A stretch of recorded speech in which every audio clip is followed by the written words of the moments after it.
Ito po, napakaraming sumang-ayon dito sa statement na ito ni Sara Duterte. Ang ilan, ang sinasabi, for the first time daw, nag-agree sila dito kay Sara Duterte.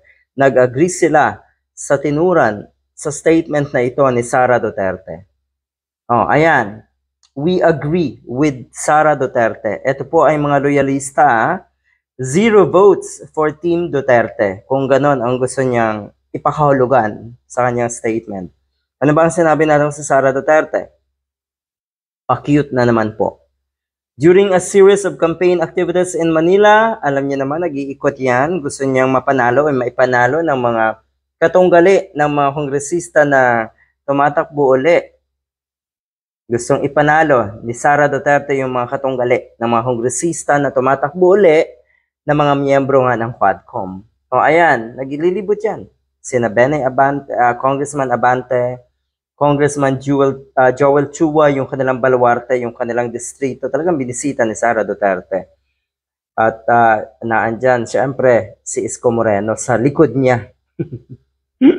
O ayan, ang sabi niya, Filipino voters should rethink how they choose leaders. Ito ngayon ang gustong sabihin na Sara Duterte, abandon nyo na daw yung bad habits in voting. Break bad voting habits. Kasi daw pag kilala, yun na lang. Pag sikat, yun na lang.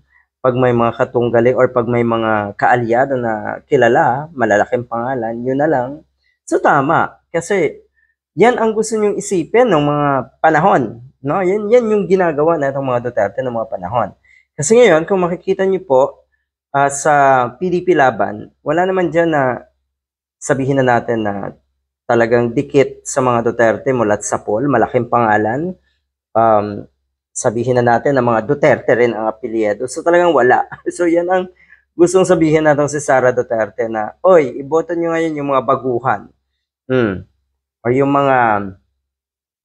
mga hindi dikit sa malalaking pangalan daw. Ang gusto niyang ipabati dito ay yung mga nasa paligid na PBBM. Pero ang nakikita kasi ng mga netizens, ang wag or ang hindi dapat iboto nga ay yung mga nasa circle ni Digong. It is a very bad habit daw to elect someone like you, Sara Duterte. Kaya agree ang mga netizens. Hindi na lang na mo buboto kung anyway, yon ang sinasabi ng mga kababayan natin na sila ay nag-agree ngayon kay Sara Duterte. Kaya 0 votes at walang makakalusot sigurado sa PDP laban candidates. Good luck.